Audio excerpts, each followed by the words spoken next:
चुनाव के लिए भाजपा के 3 प्रत्याशियों का जो नाम है वो घोषित हो चुके हैं, लेकिन कांग्रेस का अभी फिलहाल क्या स्टेटस है? देखिए, भारतीय जनता पार्टी ने जो अपने कैंडिडेट डिक्लेयर किए हैं उसमें कोई नया नहीं किया है। वो पुराने चेहरों पे उन्होंने दाव खेला है। घिसे पीटे जो लोग हैं जिन्होंने जनता का कोई काम नहीं किया, जिस उद्देश्य से राज्य की जनता ने उनको चुना, उन्होंने सोचा कि हम यहाँ से उनको चुन के भेजते हैं, संसद में हमारी बात को उठाएंगे। लेकिन अगर हम टिहरी की सिर्फ बात करें, टिहरी की जो हमारी सांसद है वो तो नदारद रही। उनके लोगों ने पोस्टर तक लगाया कि हमारा सांसद गायब है, सांसद को खोजो। जनता के बीच में जा नहीं रहे हैं, जनता का काम नहीं कर रहे हैं, सिर्फ मोदी के नाम पे, झूठ के नाम पर वो यहाँ से चुनाव जीतना चाहते हैं। इनकी जो लिस्ट आई है कोई इसमें कोई ऐसी बात नहीं है। राज्य की जनता निश्चित तौर पर उनको सबक सिखाएगी। कांग्रेस के जो जिताऊ कैंडिडेट होंगे, जो जनता के साथ जुड़ के चलते होंगे और जिन्होंने हमेशा जनता की समस्याओं के समाधान के लिए संघर्ष किया होगा, वो लिस्ट निश्चित तौर पर हमारे बीच में बहुत जल्दी आएगी और भारतीय जनता पार्टी का उत्तराखंड की पूरी 5 लोकसभा सीट से सुपड़ा साफ है।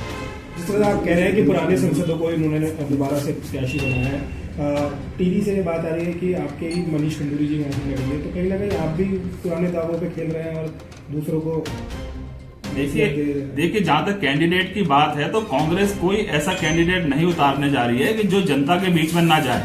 इनके तो सांसद ही नदारद रहे। जिस सांसद के पोस्टर लगते हो कि सांसद गायब, उसको खोजिए, तो आप समझिए क्षेत्र का विकास कैसा होगा। कांग्रेस का एक जो नेता है जनता के बीच में जाता है।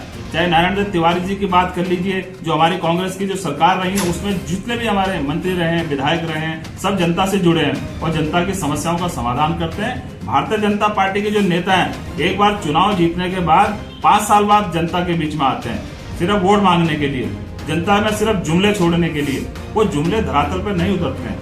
पूरे प्रदेश की जनता जानती है, देश की जनता जानती है, अगर देश का अगर कोई विकास कर सकता है तो सिर्फ कांग्रेस पार्टी है। निश्चित तौर पर इस बार जो इन्होंने जुमले जनता के बीच में छोड़े, उनका खामियाजा उनको भुगतना पड़ेगा। लेकिन जोशी जी, पार्टी के ही कुछ दिग्गज नेता दिल्ली का रुख कर रहे हैं। प्रीतम सिंह जी कुछ अपने समर्थकों के साथ दिल्ली में, नेता अपने ही इतने काबिल नहीं रहे कि वो चुनाव की दावेदारी कर सके। नहीं, ये बिल्कुल गलत है। हमारे जो पार्टी शीर्ष नेतृत्व का जो भी आदेश होगा, हमारे कांग्रेस का एक कार्यकर्ता, वो चाहे हमारे सीनियर लीडर हो, चाहे हमारे दूसरे पंक्ति के लीडर हो, सब उनका सम्मान करेंगे और जो भी पार्टी हाईकमान का निर्णय होगा उसके अनुरूप ही आगे की रणनीति तैयार होगी। हमारे पास जो कैंडिडेट है उनकी एक लंबी फौज है। कांग्रेस बहुत बड़ी पार्टी है और उसमें हमारे नेता भी बहुत है। जिसके नाम पे पार्टी हाईकमान मोहर लगाएगी वो चुनाव लड़ेगा भी और यहाँ से चुनाव जीत कर भी आएगा। ठीक है।